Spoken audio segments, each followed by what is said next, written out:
Guys, if you work in front of a computer and you're not deploying AI agents, it's time for your come to Jesus moment, as it were. Guys, there are tens of millions of AI agents that have already been deployed in various sorts of environments. And we just got kind of some shocking stats that I want to go over today. Because again, if you're not deploying AI agents and you work in front of a computer, I really don't see how you're going to operate or live in this new world. And you could say, Mark, I don't like AI, or I'm anti-AI, or it's the devil, or whatever. Listen, whatever your stance is, that's fine. I can respect it. But here's the reality. You're not going to be working in front of a computer if you don't know how to manage and deploy AI agents. Microsoft just came out with a story. They have deployed over 500,000 AI agents, 500,000 AI agents, and they're generating tens of thousands of responses daily. Over 65,000 responses daily are being produced by these AI agents. And we're going to talk about what they're doing and why this is important. Because again, if you don't understand this technology, you're just not gonna survive. I mean, just the other day, guys, just on, was it Thursday night, I needed to run a whole new Google ad campaign. And normally this would take me about 2 hours. Instead, I use an AI agent that I have trained and optimized and feedback looped to. I had it go into my Google Ads and create an entirely new campaign. It saved me probably about an hour and a half to 2 hours worth of work. I went on the back end, I tidied it up, I cleaned it up, I used my expert, I put all of the information through my expert lens. What would have taken me 2 hours took me about 15 minutes. If you don't understand how powerful this is, you're in big trouble. By the way, that ad campaign is already converting. I picked up 2 new subscribers for a software company I work for just over the last 3 days, before it's even like really gotten going. So it's absolutely crazy. What's cool over at Microsoft too, is I think that, when we think about AI agents, it sounds complicated, it sounds complex, because I'm 43 years old, I'm not a coder, I don't have coding experience, and I'm deploying these agents. And in fact, over at Microsoft, most of the employees that are using it don't have coding experience, and they're still deploying hundreds of agents to support themselves. Again, I'm looking at ways that I can work more efficiently. I can pick up new clients, additional clients, while still maintaining the same hours and still spend time with my kids and still coach baseball. Make sure I work on my cholesterol. By the way, all my 40-year-olds out there, I just got back from the lab this morning and I have high cholesterol. What are we talking about, guys? Have you ever, I don't need to take medicine or anything, but it was a little bit of a wake-up call, like I need to lay off the ice cream. I don't know if you've ever had that happen to you, but if you're a guy, if you have ever gotten a wake-up call from a lab, you can smash like and put a comment below. Anyway, regardless, this is just absolutely crazy. And I think it's worth noting that Microsoft's not the only company deploying these AI agents, guys. They are not even close. Salesforce has Agentforce. Google Cloud has deployed the Vertex AI Agent Builder. Morgan Stanley, Uber, Dropbox. Every company is deploying these AI agents now. We're quickly moving into a realm where you're just not going to be able to get a job if you don't know how to work around an AI agent. And what's kind of funny to me, I just got back from a Meta event on Friday, and they had a speaker there who was discussing how to use AI in your business. And quite frankly, most of the business owners there, they don't know what they're doing. They're at the very entry level. And we didn't talk about AI too much, but it was just interesting to me that, Meta just wants to get people to actually use the tools and learn how to create a better prompt. Like, I was learning how to prompt a year and a half, 2 years ago. You probably were too. Honestly, we're past that. Like, it's good to know how to create an AI prompt, and that's a good fundamental, but if you're not actually turning those prompts into automations, and that's what an AI agent is, it's where you basically take an AI tool and say, hey, go perform a task, and it comes back and says, I did it, boss, here's all the work I completed. You've got Claude Cowork, you've got Codex over at ChatGPT.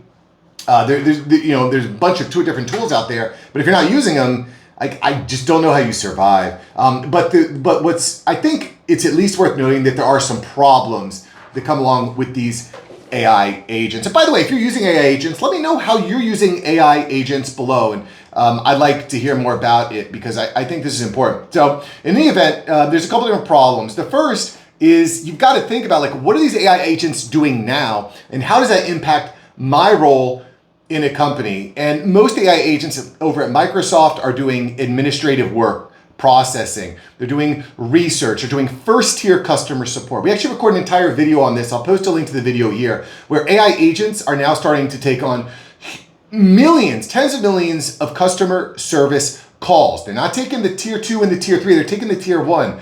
But typically that's going to be enough to save a company tons of money, tons of headaches, and honestly give humans a better experience in a lot of cases. I'm sure you've had a bad experience with a customer service agent, an AI agent, but you've probably had bad experiences with customer service in general. I had to call Verizon a few weeks ago. I had to wait on hold for 50 freaking minutes. I would have loved to have had an AI agent that was in there screening the easy calls and getting me to the right person, or even just solving my problem right over the phone. So first year customer support. A lot of HR roles are being resolved. HR questions, HR problems, hiring. I covered this in a video last year, guys. Last year I covered this in a video. I'll post a link to it here. McDonald's, at that time in that video, had used AI agents to screen 65 million job applications. Do you think that might impact the way that you work in an HR, or the way that your small business could use AI? Dude, 65, and guys, just going back 2 or 3 years ago, I had an automation where if someone would fill out a job application to work with me, it would be it would be sent from Zapier to an open AI automation that would review the application and basically just tell me, is it even worth looking at or not? So instead of having to read 100 applications, I would look at like 2 to 5 out of 100. And I was doing that 2 years ago, guys. Do you think it's come a long way? It's unbelievable. You know what's really shocking to me is how many people don't realize what's happening. If you're watching this video, you're probably at least aware, and smash a thumbs up if you're aware of what's happening. And you share this with Jimmy that you work with, who just talks about Dungeons and Dragons. Like, love you, Jimmy. Role-playing games are cool, but if you don't know that these AI agents are coming, you're completely toast. Heck, you should be using AI agents to write your Dungeon Master campaign. You know what I'm saying? Heck, you run your entire freaking campaign. It's absolutely bananas.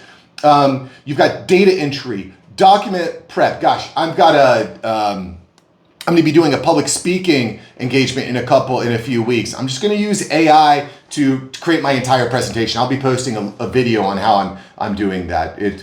So that's going to be happening. Coding, SDR work, and automation. One of the guys at the companies I'm at tells me he's using an AI SDR calling agent to make hundreds of calls every day and book appointments.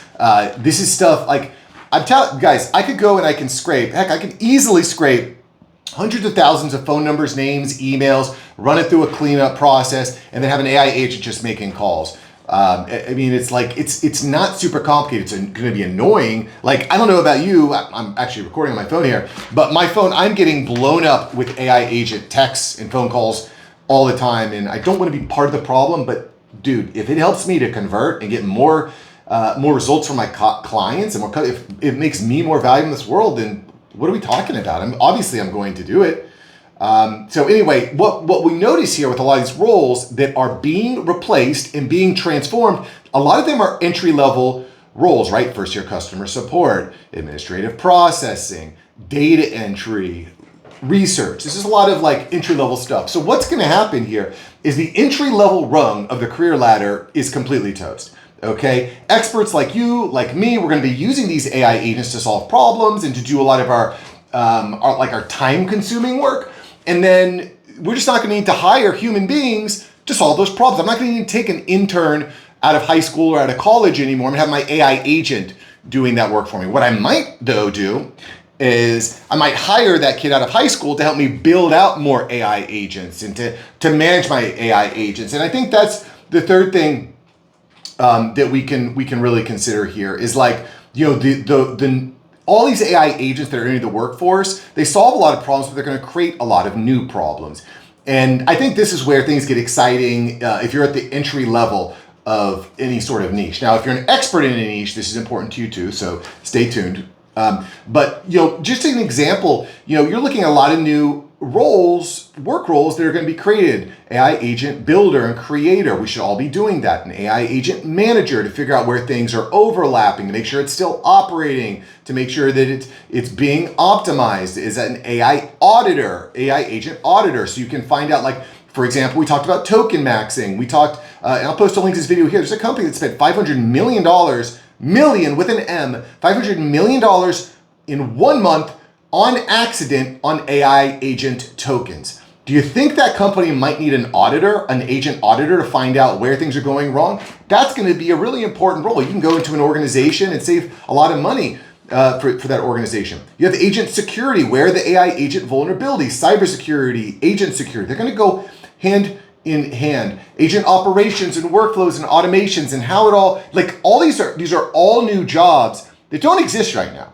Okay, they don't exist right now, but they are going to exist in the future. I was listening to the All In podcast the other day, and Jason Calacanis was kind of talking about this. He's like, there's this common idea that AI is going to replace all the jobs. And by the way, the tech bros over at All In, I realize that they have a dog in this fight. They want to push tech because it makes them rich, wealthy, and powerful. So I get that, okay? But the point that Calacanis made, I think makes sense. He said, there's this idea that AI is just going to replace all the jobs. But what I'm finding at my organization is that the more I use AI and the more AI agents that we use at the company, the more I want to hire more people to help facilitate that AI agent growth. And I think that's what we're going to see here.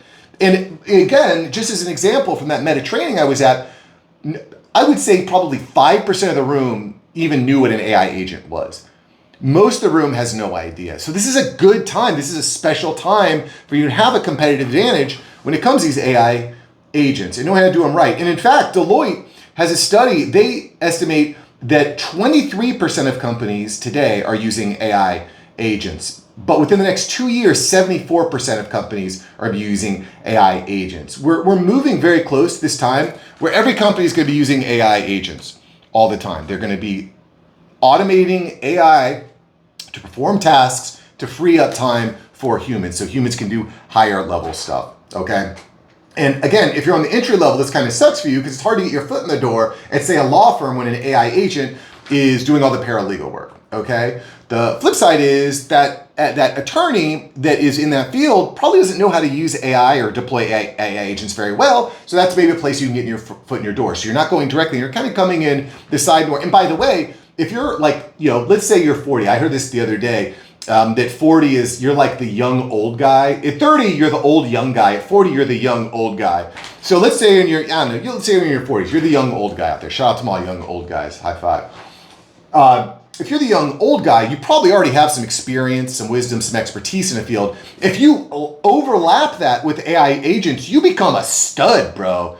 You're a freaking stud. The women aren't going to be able to do this. Women don't know what's going on here. The young kids, they don't have the expertise in the field. But if you have expertise in the field and you learn and can deploy AI agents, you're going to be a freaking stud. Are you kidding me? This is like maybe, there's a lot of talk about how it's like the American dream is dead. This is to me, this is a reset. This is an opportunity to make that happen. So anyway, guys, this stuff is not going away anytime soon. In fact, I think we're at the golden era when it comes to AI agents personally. You can hear it in my voice. I'm relaunching a podcast. I had been running a podcast for a few years. It's called After Hours Entrepreneur. I've done it was like 500 episodes of it. I put it on pause to focus on other projects, but I'm going to bring it back.